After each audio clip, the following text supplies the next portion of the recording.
Alright, welcome back. So in this video, we're now going to talk about the process of defining God and how that works, right? So in the last video, we talked about increasing our connection to God, or transcendentally connecting to God, to increase the parameter of that fourth component, which increases our ability to feel all positive emotions and causes our subconscious to compel us to behave in the likeness of Jesus Christ. Or if you're not Christian, we could just say in the likeness of God, which is the same thing, right? But it causes us to be, I'll use that term because I'm a Christian. That's ultimately how I think of it. And I don't think of it in terms of religion. I just think that's the truth of reality. And I'll define more what I mean by Jesus later, right? Which is pretty much what the Bible says, but to me, it's more of a metaphysical expression of God's nature. So for the now, I'll just say it causes you to behave in the likeness of Jesus, right? But there's only one issue.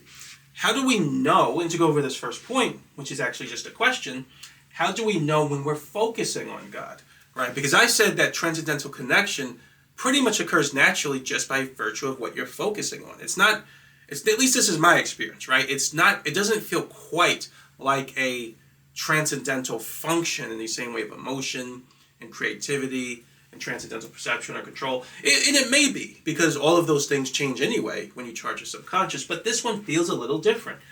But based on how I set up the theory, if you just focus on God, right, and you keep focusing your attention on God more and more and more for longer periods of time, then in theory you should be transcendentally connecting to God more and more. And a lot of people actually notice that, right? When they just focus on God more and more in their lives, they notice they just feel better, right? That's because that fourth component is increasing.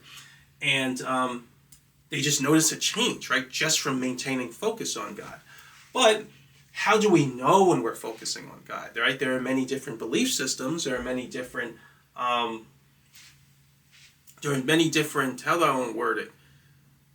There are different belief systems and different sort of, there's different stories we associate with God, right? Different histories, right? So in Christianity, so I'll think more religiously for a moment. In Christianity, we associate with God with the being who parted the sea for Moses and sent Jesus to earth to die for our sins and things like that, right?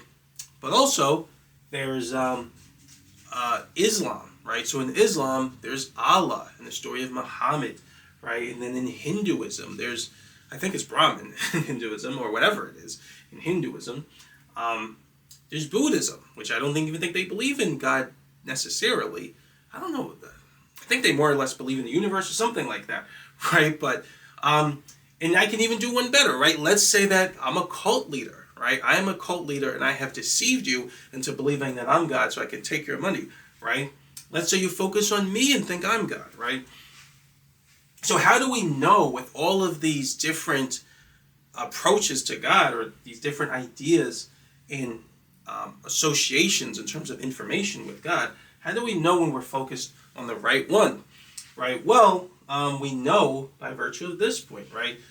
We know God by virtue of how we feel when we focus on Him, right? And so God, like I said before, knowledge of God is built into your subconscious. It doesn't really matter, right, what the subject is, because what we're talking about when we say God could be this and God could be that and He could be this, those are conscious-minded definitions. As we said in chapter 7, that doesn't matter, right? What's always going to be the same is what the subconscious mind says, right? So if I focus on two people and I express the intention that these people are friends, right, my subconscious will switch to what you would call the friendship frequency, and it'll alter my perception to perceive these two people as having a friendship-based relationship, which is an expression of the abstract command component of intention. It doesn't matter, right, who those friends are in terms of, like, the particular identity of the person, right? It could be, their names could be, I don't know, John and Bill, right? Jessica and Leah, or whoever, right? No matter who the two people are on the planet, the subconscious expression will be exactly the same if I see them as friends, or mostly the same. There are obviously various shades of that frequency, but you get what I'm saying. It'll be the same every single time, right? So it's the same thing for God.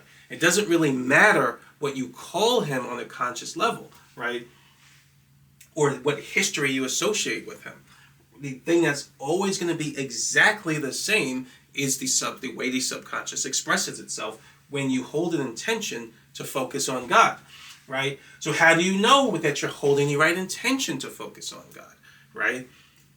Well, I put it here. We know by virtue of how you feel. So then how do you feel? What is the feeling that we can use to recognize when we've successfully got our attention to focus on God? Not some random, thing we just call God on a conscious level. Well, to go over this third point, when you've correctly focused on God, you should notice a spike in how pure your emotions feel, right? So that's very important, right? So, and technically what I mean is pure in a positive way, right? Because we talked about, and I make that distinction in the book, it's kind of annoying, but I make it just to be more precise. As we talked about how when your subconscious charges, it has two components, right? The intensity component and the purity component. So here I'm not necessarily talking about the intensity component, although that does increase a little bit. The act of connecting to God more and more is how you increase the intensity component. Technically, the intensity component is for every emotion, but that's a little bit different. That gets into the weeds a little bit.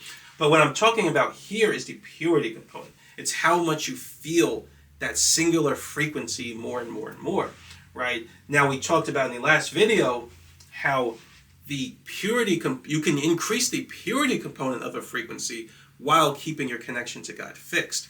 Well, when you do this, when you focus on God, something very special happens, right? You're going to notice the purity of some positive emotion increase, but it increases in a different way than when it increases when you normally just charge any emotion, right? And that's what I'm really getting at here. Something very different happens.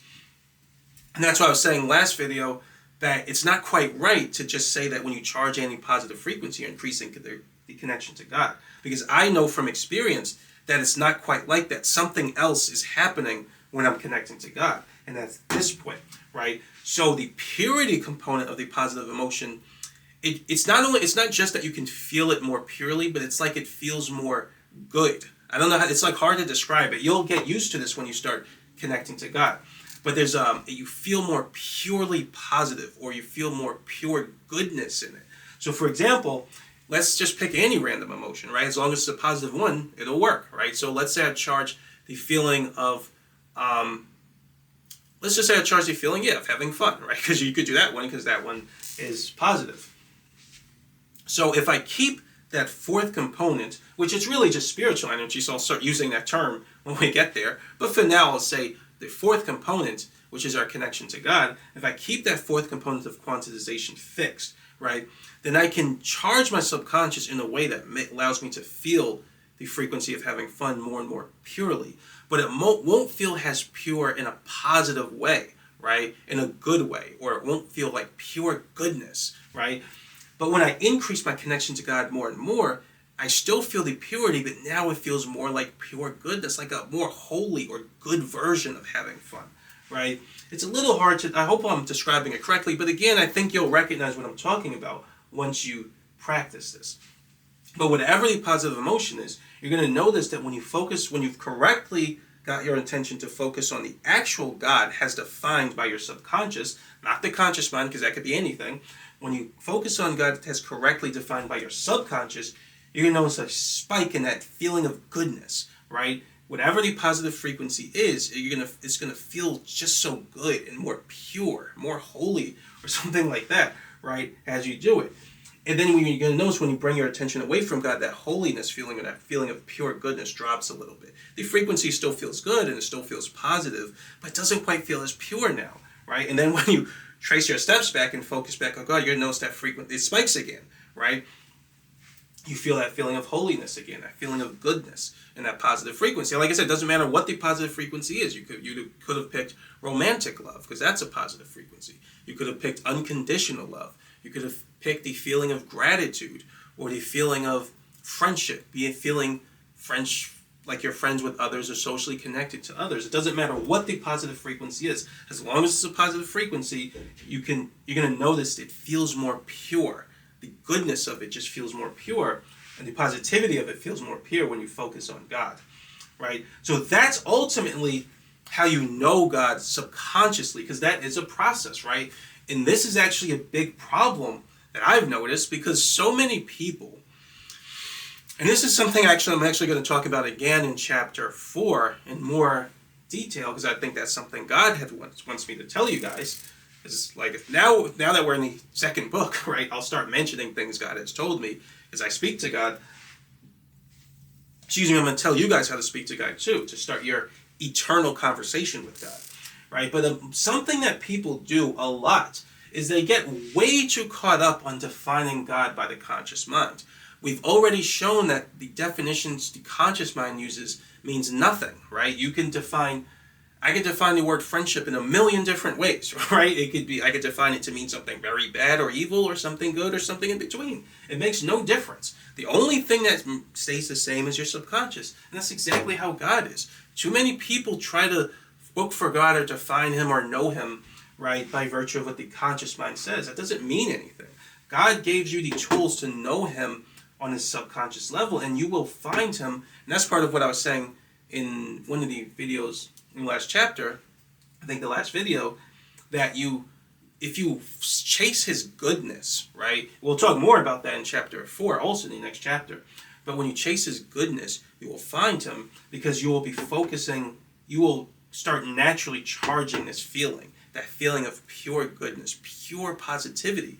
And you can't get that feeling by focusing on anything other than God, right? At least you can't get it as high, right? And that's another thing you're going to notice. When you focus on anything else, you'll notice you cannot make that feeling as pure as when you focus on the thing you call God, right? Or that your subconscious has defined to be God. Now, it's very natural to focus on God. It's very effortless. It's because it's the natural order for you to have a relationship with God. So we'll actually talk more about that in the next video, where we talk about spiritual distortion. That's not really the goal of this video. But yeah, so that's that's how you'll know when you focus on God.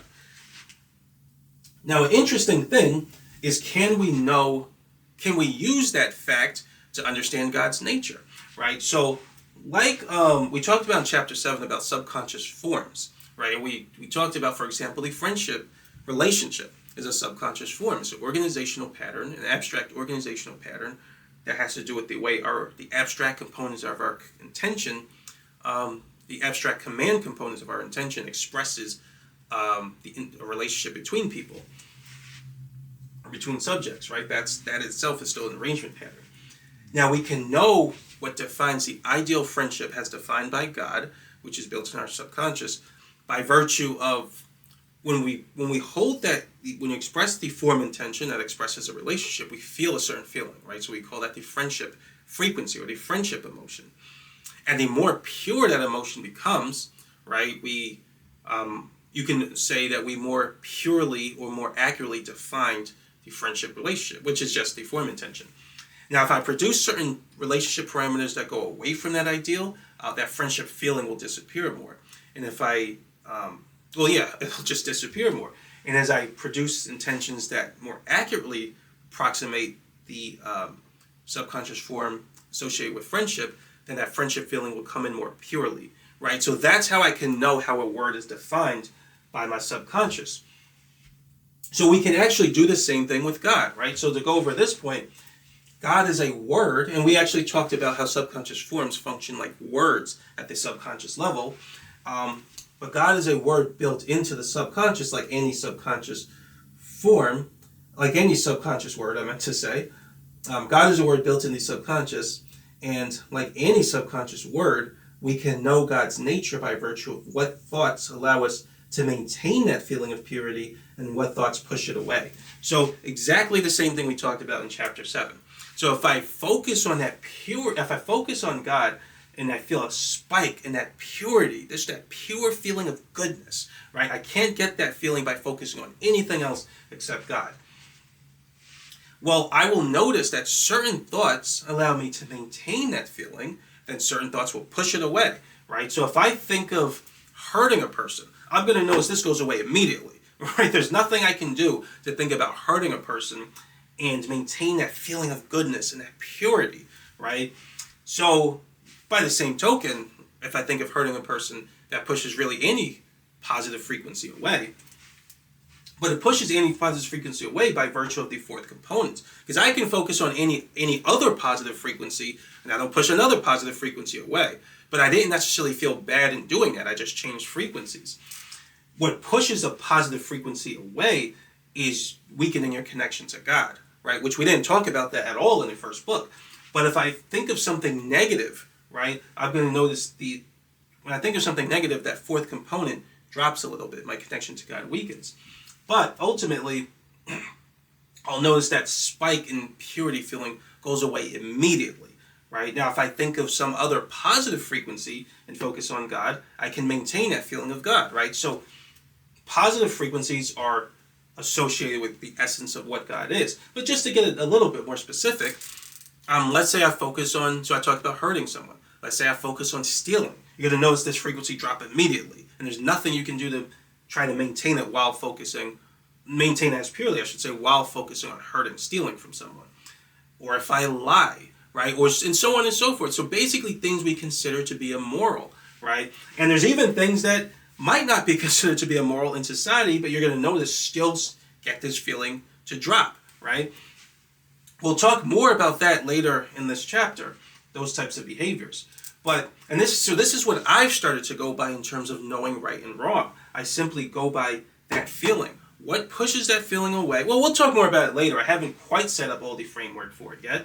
But for now, I'll just say, I'm kind of skipping ahead a little bit. But for now, I'll just say that you can know God's nature by that practice. So if you do that more and more, you're just going to notice that God is basically the essence of all things positive, right? All things good. And that's really going to form the framework of all types of other things we talk about with God throughout this whole book 2. So now there's one interesting thing, though, that we could now ask the question of, right? Is God a subconscious form then? Because we basically use the same technique to know God and his nature by virtue of a subconscious form. By the way, this is why when I was talking about evil deity fallacy, while I was saying how we know God isn't evil by virtue of this, right? And when I was I'm kind of done talking about the atheists, but I'll just say one last thing, because it just popped into my head. When I was talking to one of the atheists, he was saying how, if I talk to God, he might tell me to hurt someone, and I won't know the difference. So, of course, that's how they usually think, just inserting results in some experiment without actually carrying it out. I was telling him how no. So if this theory is correct, which I think it'll definitely prove to be the case through semi-empirical data, you will notice that you cannot, right? If you have a relationship with God, if God tells you to do anything, it's never going to be something that pushes that feeling of goodness away, right? If it is, you can safely assume that's not God, that's some demonic entity or something, which we'll talk about them in chapter 5. But if we define things by the nature of our subconscious, again, these are the tools God has given us to know him. You will notice that you will notice that you can know his nature by virtue of how your subconscious defines him, and he's all things positive. However, we basically use the same technique we use for subconscious forms to know God's nature. So is God a subconscious form? Well, I've thought about that question, and I would say it's almost like a yes and no, but closer to a no, right? And that's what I put in the book. It's not that God is a subconscious form per se. But he almost functions like a form at a subconscious level because his nature never actually changes, right? So God is something more so unique. Like every subconscious form is not a being who created the universe, right? Only God is. And when we transcendentally connect to him, our subconscious behaves in a way that's similar to how it behaves with subconscious forms, because he's a being whose nature is always exactly the same. Billion, trillion years ago was exactly the same as it is now, and it will be exactly the same as it is a trillion years from now. So it's timeless or eternal. And so the reconciliation that I use, right, which to reconcile the fact that I can know God in the same way that I kind of understand the ideal parameters of a subconscious form, even if God isn't a subconscious form, is basically this. Because that's a valid question. Someone might say, well, you're saying so God is a subconscious form then. And it's a valid question. It's something I've thought about. It would seem to kind of maybe be a contradiction in terms, or maybe reducing what God is. But to reconcile that, this is kind of the idea I go with. And that's just to say there is a unique internal component of the subconscious that allows us to know God's nature by what thoughts increase our connection to Him and what thoughts decrease our connection to Him. So basically just saying a similar thing I said here.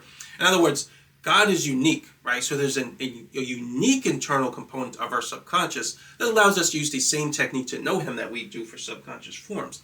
And that unique internal nature has to do with what we talked about in the last video, the fourth component of quantization, which is our connection to God. So what we're really doing when we know God, our subconscious expresses the word God, right, is it expresses a unique word that is really associated more or less with our connection to Him rather than the subconscious form. Oh, and I forgot to say that every subconscious word or every subconscious form is associated with a frequency, right? So if we use that same logic, we can almost say God is a frequency. And that's actually what I used to say, right? When in the first versions of the book, which you guys haven't seen, this was years ago, but when I completed the very first version of the book, which is the early form of this whole theory, I said that God was a frequency, and I used to call it the God frequency. But I used to think about that because I'm like, that doesn't quite sound right? Because if I charge, let's say I charge a love frequency, then I charge the inner peace frequency, right? If I feel the inner peace frequency more purely, then I'm going to feel the love frequency less and less. If God is a frequency, does it make sense to say that if I charge the love frequency, that I'm connecting to God less and less, or I'm less connected to God? Which I didn't have the idea of transcendental connection at that point, but that's why I eventually came up with the idea. It's the only thing to explain that. And there was other things that kind of led to explanation. Like I said, transcendental connection is the cornerstone of all supernatural phenomena. It just made the most sense. But I was thinking about it, like, it doesn't make sense to say that I'm not as close to God because I picked some other frequency to charge up at. No, I feel close to God when I charge any positive frequency. So the only thing that made sense was to say that I'm connecting to God, right? And that God is not necessarily a frequency in itself. But we define subconscious words or subconscious forms to be an organizational pattern associated with a frequency. So if God is a subconscious word, does that also mean He's a frequency? That's basically what I forgot to mention that. That's basically what I was getting at this point. Like I said, and I thought about it, and the only thing, it makes sense. So you could, like I said, you can almost consider it a contradiction in this theory, which I'm always looking for holes in my theory. But the only thing I can say to reconcile that is to say that God is unique. Because I don't notice that with any other frequency. But also, there's another component which we haven't talked about, which has to do with your ability to just connect to different beings, right? You can connect to other beings and angels, including God, and your subconscious might just express a nature that matches whoever you're connected to. So it's not necessarily built into the absolute nature of the subconscious. So there are different parameters and different ways you can go about it, but the way I reconcile that is just to say that God is unique. So my subconscious can still express its nature, but not necessarily in a way that relates to a particular frequency, right? It's expressing it's doing something unique in that sense, and it's organizing itself in a unique way that that basically reflects some unique aspect of our spirit that has to do with our transcendental connection to God, and that's what it's going to when we focus on God, right? So that's basically how I reconcile it, but this is ultimately how you would define God. This is how you know God on a subconscious level. It is built into your subconscious, and again, these are the tools He has given us to know Him. What atheists do is they focus entirely on conscious-minded thinking, which means absolutely nothing, right? We even see that in language, right? If I say friendship, that's not going to mean anything to someone who only speaks Spanish, right? If someone in Spanish says amigo, and there's a person who's never heard the term amigo in Spanish and doesn't know what it means, that's not going to mean anything. Same thing with God. It virtually means nothing what you say on a conscious level. Conscious-minded terms are completely meaningless and ephemeral, right? What's absolute and stays the same forever is how you define things on a subconscious level. So that's how you would know God. In the next, so that's pretty much it for this video. In the next video, just to remind myself, which I want to follow along with the book. Oh yeah, so we're going to talk about the drive toward God, which is built into our subconscious. That shouldn't be too long a video, but yeah, that's going to be the next video. But yeah, that's it for now though. Thanks for watching, and I'll see you next video.